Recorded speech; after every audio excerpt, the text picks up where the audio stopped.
Welcome to the Airplane Spoon podcast, where I talk about real questions and real stories about feeding children. I'm Serena Merle, a feeding therapist and the director of the Airplane Spoon. Every week, I share stories from my feeding therapy practice and talk about the challenges many families experience around food and mealtimes. Today's question is, how does playing with food toys help my child learn to eat?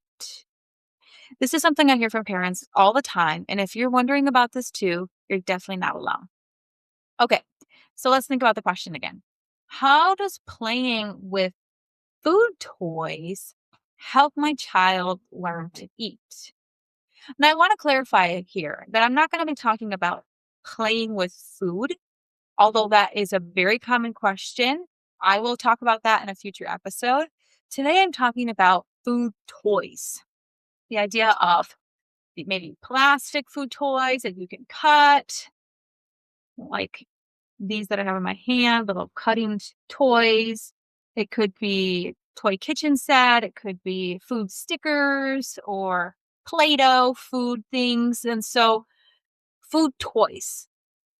And now I don't hear this question a lot from parents, but I'm guessing that parents probably are thinking it at first. Why? Because I do incorporate food toys into my feeding therapy practice. And I want to share with you some of the rationale, especially the brain science behind this, and why I believe it is so powerful. It's not that parents are opposed to food toys. A lot of times, parents will get their children little cooking sets or play kitchen, but maybe they just don't see that the feeding in their child is getting better to think that it could be helping. Or they love playing pretend food all day long. They'll put all this pretend food in their mouth, but as soon as it's real food, nope, not going in their mouth. I've heard that a lot. So, how can we be strategic around food toys? Or how can we learn about food toys and how to play with them in a way that can support that connection to real foods? All right, let me share with you a story about a little boy, and let's call him Hexa. Hexa is very avoidant and nervous and gets really upset with mealtimes.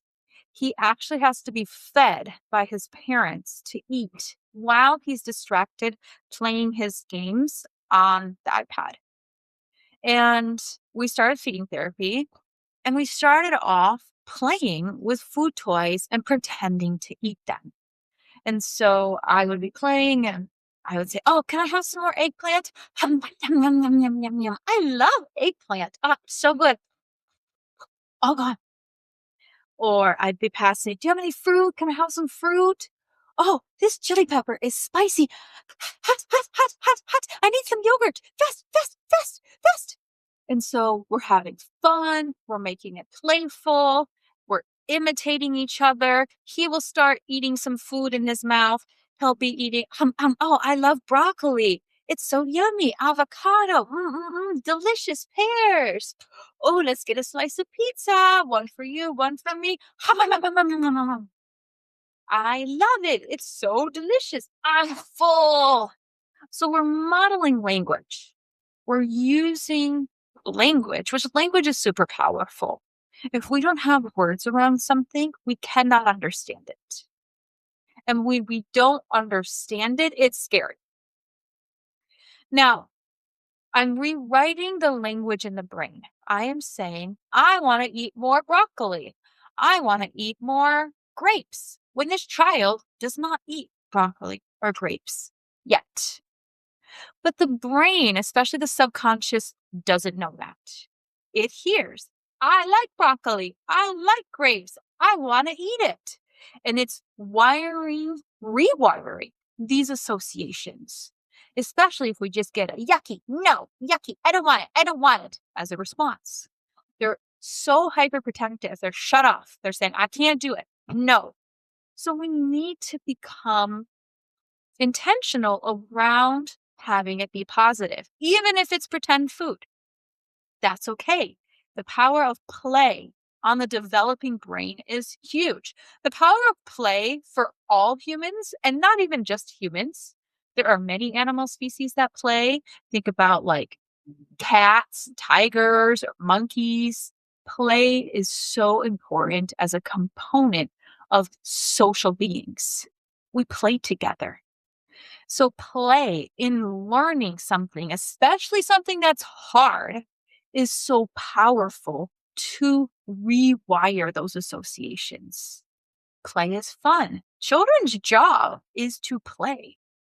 So, we can be intentional about incorporating play into learning about food.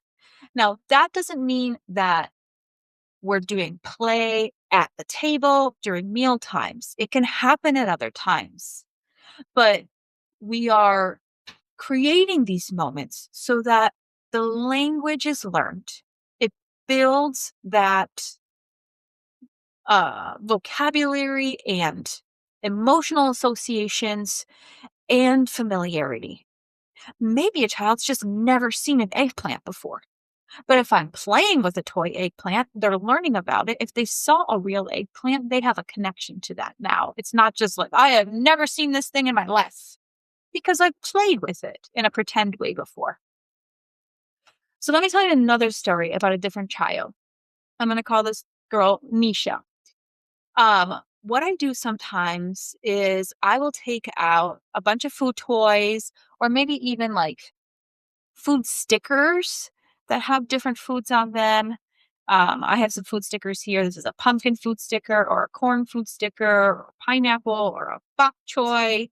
I even have like little felt food toy icon things that have the names of the food and the shape of the food on them that can be used. How I use this is I will take a couple of these items, I'll even pass them out. And let's say we have like 4 or 5. And I'll say, okay, I have bread and pepper and carrots and eggs and rice.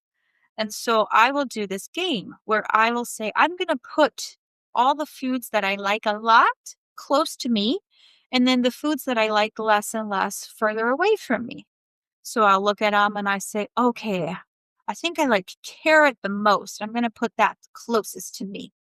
And then I like peppers and I'll put that closest to me, like right after the carrot.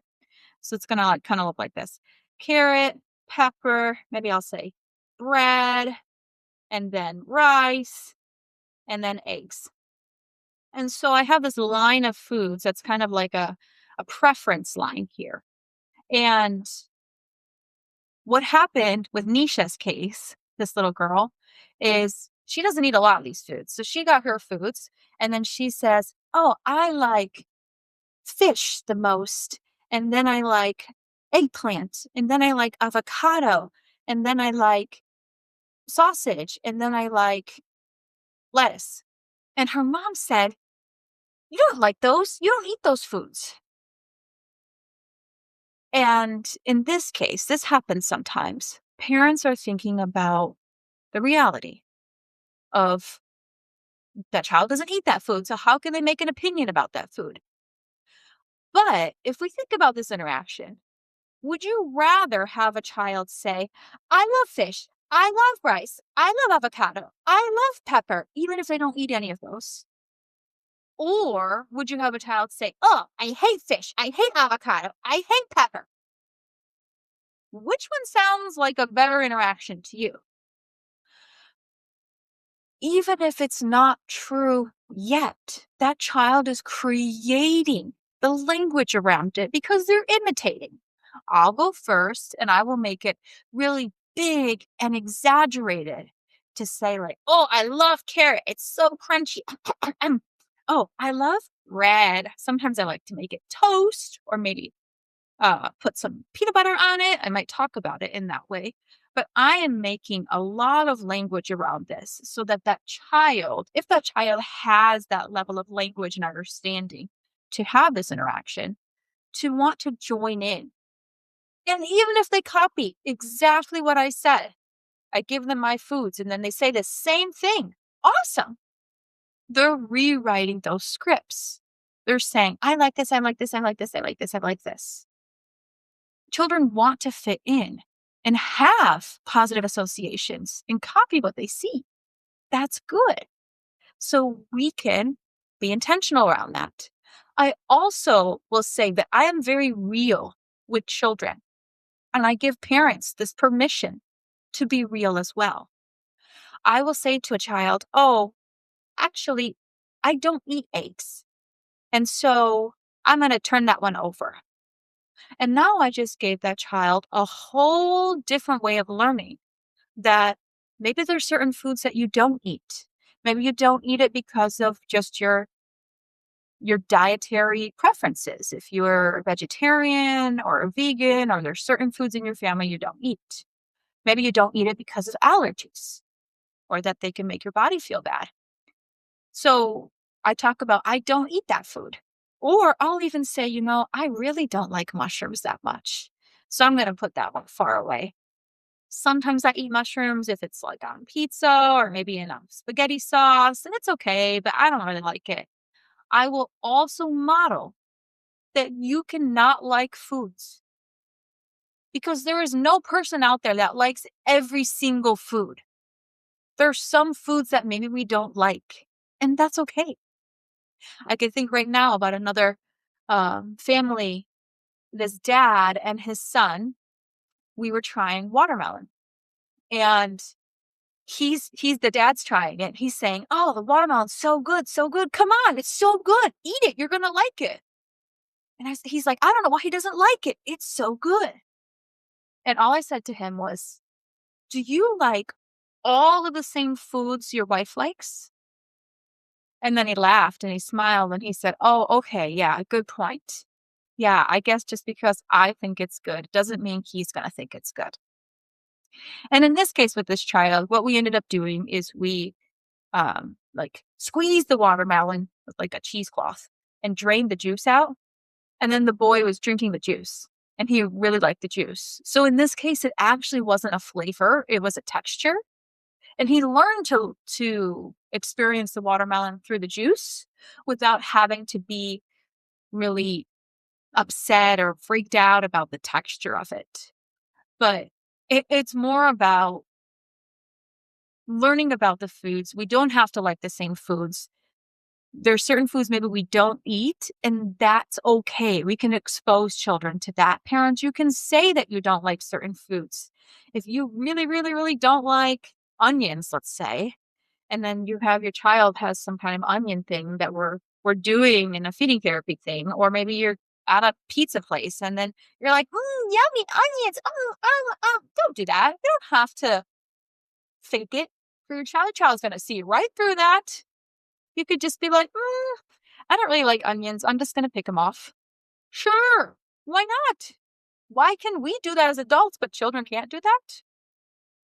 So we want to be real. We want to be authentic with our children. And I'm giving you permission to do that. Use that vocabulary.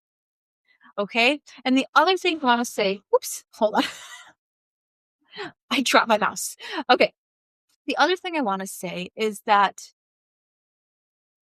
I only use the words yummy or yucky or delicious or super tasty with pretend food. I want to say that again. I don't use descriptor words, preference words like delicious, it tastes so good, it's yummy, it's yucky with real foods. I only do it with pretend foods. Why? I don't want to influence a child's first experiences around foods that they're learning about. If you have never done something before, your first experience is going to mark significantly how you associate that learning. If you're going to go do something really different, let's say you're going to go try like rock climbing, And the person that's helping you with rock climbing or your friends that are there or the instructor, they're like, this is really hard and you're not going to be able to do this. Okay, you're going to feel super nervous about that. You're like, I don't want to do it then because I've never done it before. Or if the instructor or your friends are like, it's super easy. It's okay. It's easy. It's easy. You got this. And it's not easy for you because you've never done it before. You're going to feel really bad about yourself to be like, it's not easy for me. What's wrong with me? Why can't I do it? So, the language that we use around first experiences is super important. I will not use any opinion words with children. I will not say, this is good. I like it. It's so yummy. I will use fact words. I will say like, oh, it's so crunchy. That's true. I could say it's wet or it's hard. Those are true. Those are not those are not something that somebody can deny. It's a fact. Sure, it does not mean that I like it or dislike it. I'm just talking about it in a factual way. So, thinking about pretend play with food. Let me wrap up kind of the main ideas that I talked about today. We want to be supportive with our children by helping them hear positive language related to food, even if it's pretend food. We want to help them see food as fun instead of stressful. And that can first start through pretend food, toy foods. And we want to practice curiosity and imagination around food to be like, ooh, I wonder if I took a bite of broccoli and banana at the same time. Oh, that's weird. I can be creative. I can be imaginative and exploring with pretend food. Why not? That also kind of creates that script with real food. So, the messages that we say are going to be how a child associates. Parents often think that feeding progress happens at the table. But what I'm sharing with you today can show you that food associations can happen through toys, pretend play, stickers, coloring foods, imagination. And it can take the pressure off of mealtime. Creating playful, positive relationships with food is the first step before eating can improve. That's what I have for you today. Thank you so much for joining me on the Airplane Spoon podcast. Feeding challenges can feel really overwhelming for families, but you're not alone. Many children need time, support, and positive experiences with food as they learn to eat. Remember, you're doing an amazing job supporting your child on their feeding journey. You've got this. Love, enjoy, and eat.